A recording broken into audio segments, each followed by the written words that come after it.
Level 1. The recruit. You're 19. You don't apply. You're approached. It happens after a language exam at the University of Virginia. A man in a grey blazer sits across from you in the hallway. No badge, no business card. He says two things. You scored unusually well. And then, would you like to do something that matters? 3 weeks later, you're on a flight to Virginia. No one knows where you're going. You told your mother it's a government internship. She believes you. That's the first lie. The facility is in the woods outside Williamsburg. No signs. No flags. You arrive with 6 others. You'll never learn their real names. Week 1 is sleep deprivation. They wake you at different times every night. Not to punish you. To study how you think when you're broken. Week 2 is language immersion. Farsi, Russian, Mandarin. You don't have to master them. You have to survive in them. Week 3 is the hard part. They put you in a room with a man who speaks only Arabic. He's crying. He tells you in Arabic that his son is sick. He needs medicine. He's asking you for help. There is no medicine in the room. Your job, they tell you later, was not to help him. Your job was to keep him talking. You stayed in that room for 4 hours. You kept him talking. When you came out, your handler said nothing. Just wrote something in a notebook. Turn the page. That night, in your bunk, you replay every minute. You wonder if the man was real. If the son was real. You decide it doesn't matter. That's the second lesson, and no one teaches it to you directly. You figure it out alone in the dark. The moment you start asking whether something is real, you've already lost the ability to operate inside it. Level 2. The case officer trainee. You're 21. You graduate from what they officially call the farm. Camp Peary, Virginia. You've learned surveillance detection, dead drops, cover identities, and how to build a legend. A fake life complete enough that someone could search your name and find nothing alarming. Your legend says you work for an agricultural consulting firm. Your fake LinkedIn has 11 connections. 3 of them are real people who don't know you. You're assigned to a field training rotation in Frankfurt, West Germany. The year is 1987. The city is still split. The wall is still standing. The Soviet intelligence apparatus, the KGB, operates openly through the Soviet consulate on Kennedy Alley. Unofficially, they run assets through half the embassies in the city. Your first task is simple. Follow a Soviet cultural attaché named Dmitry Volkov. Learn his routine, where he eats, when he walks, whether he has a habit, a weakness, a schedule that breaks. You follow him for 11 days. On the 12th day, he sits at the same cafe. Same table, same coffee, you sit 3 tables away. He looks up, directly at you. He doesn't say anything. He just looks, then back at his newspaper. You return to base. Your supervisor, a woman named Margaret, reviews your report. She circles one line. Subject appeared to acknowledge surveillance. She looks at you across the desk. Appeared to, or did? You say you're not sure. She puts the pen down. That's the most honest thing you could have said. Now go back and be sure. You go back the next day. You change your route, your coat, your walk. Volkov doesn't look up. You file your report. It says, subject did not acknowledge surveillance. Margaret reads it. She nods once. That's the second most honest thing you could have said. Before we go further, if you've made it this far, comment what you want next. Hit that like button right now and subscribe so you don't miss what's coming next. We upload every single day. Level 3, the field officer. You're 27. You're running your first asset. His name, the name he gave you, is Tariq. He's a mid-level administrator in the Syrian Ministry of Defense. You met him at a conference in Beirut. He approached you. That made your supervisor nervous. Assets who come to you are either desperate or sent. Tariq says he's desperate. His daughter needs surgery, the kind you can only get in Europe. And the kind that costs money, the Syrian government doesn't pay a ministry clerk. You tell Langley. They say, develop the relationship. Don't commit resources yet. You meet Tariq 6 more times over 4 months. In hotel lobbies. In a bookstore in Nicosia. Once on a ferry between Athens and Piraeus. He passes you names, mid-level officers, procurement schedules. Nothing earth-shattering, but consistent. On the 7th meeting, Tariq says his daughter's condition is getting worse. You radio Langley. They say, not yet. On the 8th meeting, Tariq doesn't show. 3 days later, you see his name in a Syrian state newspaper, arrested for economic crimes against the state. The charge is a known code. It means someone told them. You run the timeline in your head. 6 handlers knew about Tariq. 4 of them were yours. 2 were in a different division.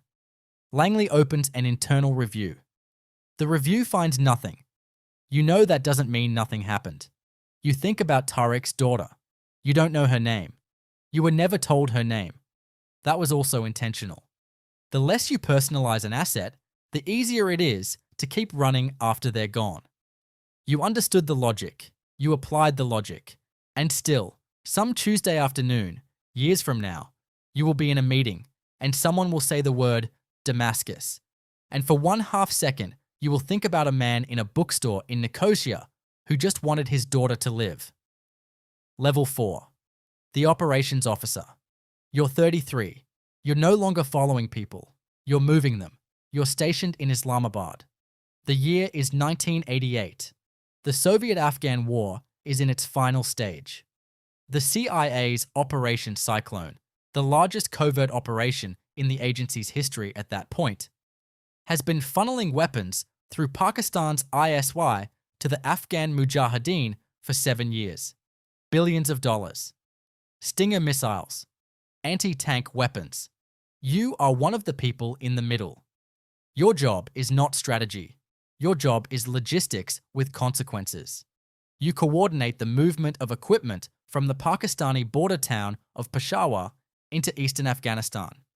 You don't cross the border yourself. You never cross the border. But you know the people who do. You know their names, their routes, their safe houses. One morning, a courier named Wali doesn't arrive at the checkpoint outside Peshawar. His route took him through the Khyber Pass. It's a route he's used 17 times. You wait 6 hours, then 12. You file the report at hour 14. 2 weeks later, intelligence comes back. Wali was captured by Soviet forces at a ridgeline east of Jalalabad. He was carrying documentation that, if read correctly, could expose 3 other couriers. Langley asks you one question. Did you personally verify the documentation was sanitized before he departed? You say yes, because you did. They close the file. But the 3 other couriers are quietly pulled. Their routes change. The operation continues. Wali is never recovered. Level 5. The Senior Operations Officer. You're 39. You are back in Washington now. You have a corner office on the 4th floor of the original headquarters building in Langley. You have a parking spot. You have clearances that require separate sign-ins. You manage a portfolio of 12 active field operations across 4 countries. You don't know the names of all the assets. That's intentional. If you don't know a name, you can't give it. You attend the 7 a.m. briefing 3 days a week. The other 2 days, you're on secure calls with station chiefs in Amman, Nairobi, and Kuala Lumpur. One morning, the Deputy Director of Operations sits down next to you at the briefing. This is unusual. He usually sits at the head of the table. He shows you a cable.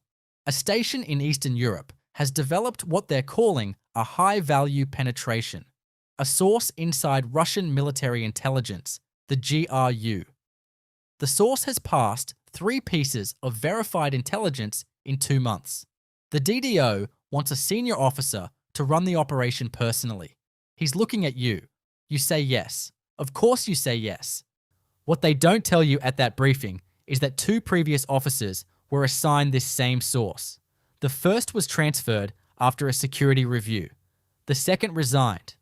Neither of them will tell you why. You take the assignment. You fly to Warsaw. The source uses a dead drop in a parking garage near the Vistula River. You review the security protocol. It's sound. Clean. The first drop goes perfectly. The second drop contains something unexpected. A photograph, not intelligence. A photograph of you, taken outside your hotel in Warsaw, taken before you even made contact with the source. You don't panic. Panic goes in your file, but you know what the photograph means. Someone knew you were coming before you arrived. You run the possibilities quietly, in your hotel room, with the curtains drawn and the television on. A leak inside the DDO's office. A penetration of the Warsaw station itself. Or something worse. A compromise so close to you that the perimeter has already collapsed. You don't share your suspicion with anyone in Warsaw. You write nothing down. You fly back to Washington and request a private meeting with the DDO. He listens. He thanks you. He says he'll look into it. 3 weeks later, the source goes silent. The operation is quietly closed. No explanation is ever given. Level 6. The station chief. You're 44. You run the Beirut station. Beirut in the mid-1990s is not the same city it was during the chaos of the 1980s, but it is not safe. It is never safe. The American embassy was destroyed by a truck bomb in 1983. 63 people died. The CIA lost its entire Beirut station in that blast. The new station is smaller, dispersed, but deeply cautious. You have 9 officers under your command. None of them know who the others are running as sources. Compartmentalization is not a policy here. It's a survival mechanism. Your priority target is Hezbollah's external operations unit, not their fighters, their planners. The men who move money, documents, and people across borders without making noise. After 8 months, one of your officers develops a contact, a Lebanese logistics manager who moves freight through Cyprus. He has tangential connections to a man known as Abu Samir, a name that appears in 3 separate intelligence databases flagged by 4 different allied services. You send the contact's profile to Langley. They say, proceed with caution. You say that's what you've been doing for 8 months. They say, proceed with more caution. 4 weeks later, your officer is followed on his way to a meeting in Hamra. He identifies the surveillance, breaks contact, gets out clean. But the contact doesn't get out. He disappears 3 days later. His freight business closes without notice. His apartment is empty. You write the report yourself. You include every detail. You do not minimize. Langley's response, noted. That word, noted, sits in your stomach for days. Level 7. The division chief. You're 50. You run the Near East division from a suite of offices on the 6th floor at Langley. You have a staff of 41.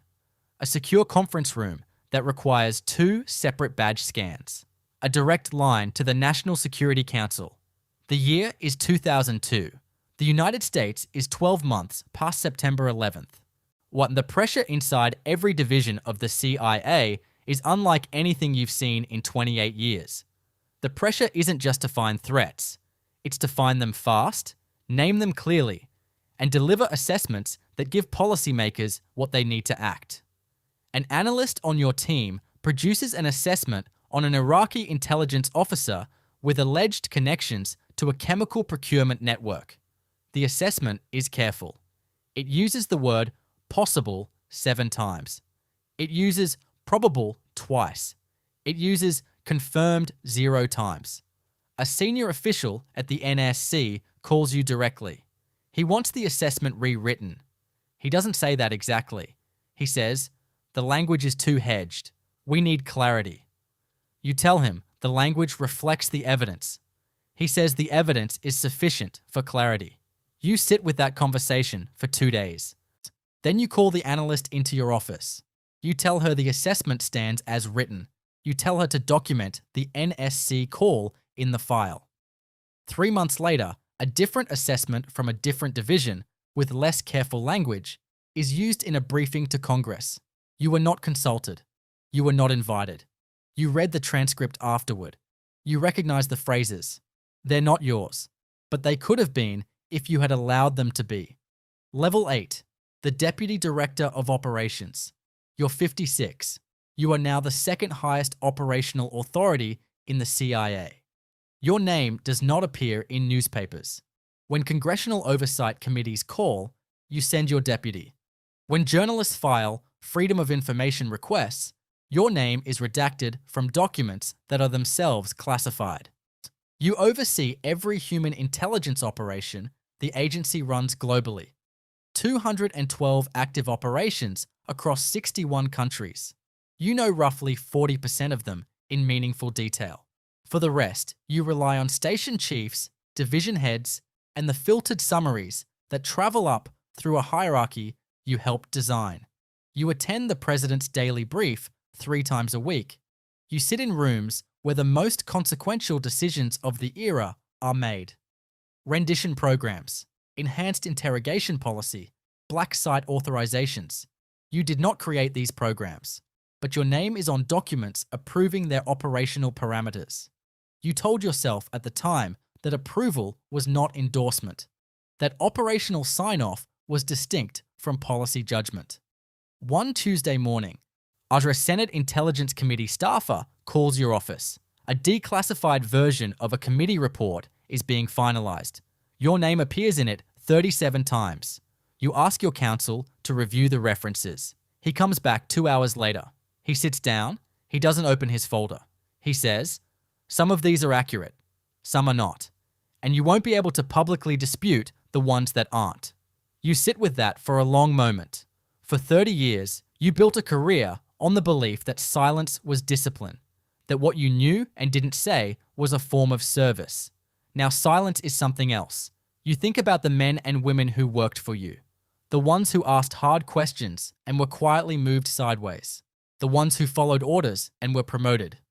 You told yourself at the time that you were protecting the mission, that the mission protected the country, that a chain of reasoning that long was still a chain and still held. Now, sitting in a room with a lawyer who won't open his folder, you wonder if every link in that chain was really as solid as it felt at the time, or if you just never looked closely enough to find out. Level 9, the director. You're 61. You are confirmed by the Senate, 81 to 17. The vote is bipartisan. Your predecessor resigned. You are the continuity candidate, the safe choice. You sit behind the desk in the 7th floor office at Langley that has held 11 directors before you. The seal of the CIA is on the floor of the lobby downstairs. The memorial wall is in the entrance hall. 137 stars carved into white marble. Each star is an officer killed in the line of service. Many of their names remain classified. You knew 6 of them personally. Your first month is consumed by a crisis you inherited. A network of assets in Iran has gone dark.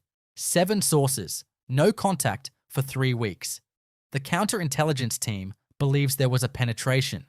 Someone talked or was taken or both. You brief the president. The president asks one question. "Are we exposed?" You say, "We may be." The president nods. The national security advisor writes something. The meeting ends. That afternoon, a congressional leader calls and demands a classified briefing. That evening, a leak appears in a major newspaper. Not about the Iran network, about a separate, older program. But the timing is not accidental. You've been in this city long enough to know what a coordinated leak looks like. You don't say anything publicly. Internally, you open a counterintelligence review. 3 weeks later, the review identifies the source of the leak, a career official 3 levels below you, with access to documents from both programs. You hand the file to the Department of Justice. You never hear his name in public again. But the Iran network stays dark. Level 10. The erased. You're 64. You resigned 6 months ago. The official statement said it was a personal decision, that you were proud of your service, that you looked forward to the next chapter. The next chapter is a house in Northern Virginia. Trees. Quiet. A dog that doesn't care what you used to be. Your security clearance was revoked at the end of your last day. That's standard. You knew it was coming. What you didn't expect was how it would feel, like a door closing on a room you'd lived in for 40 years. You receive no classified briefings. You no longer attend the morning meetings. The phone numbers you had for 30 people at the agency no longer work. Not because you've been blacklisted, because that's how it works. The access ends and the silence begins. A journalist contacts you. She's writing a book about the post-9/11 era. She wants to interview you. She has documents with your name on them. She reads 2 sentences aloud. You recognize them. You wrote them. In 2003, you tell her you can't comment on anything related to your service. She asks if you stand by what you wrote. You pause. It's a long pause. Long enough that she writes it down. You say, "I stand by the process that produced it." She asks if that's different from standing by the conclusion. You say, "Yes." She closes her notebook. You drive home. You park in the driveway. You sit in the car for a few minutes. You spent 43 years building things that couldn't be named, protecting things that couldn't be discussed, and serving a system that needed people like you to work in the dark so that other people could live in the light. And the system is still running, with new people in new offices, making new versions of the same decisions. Your portrait will not hang in the lobby. Your file will remain classified for 25 years. The stars on the memorial wall will not change because of anything you did or didn't do. You were never the story. You were the structure. You get out of the car. The dog is waiting at the door.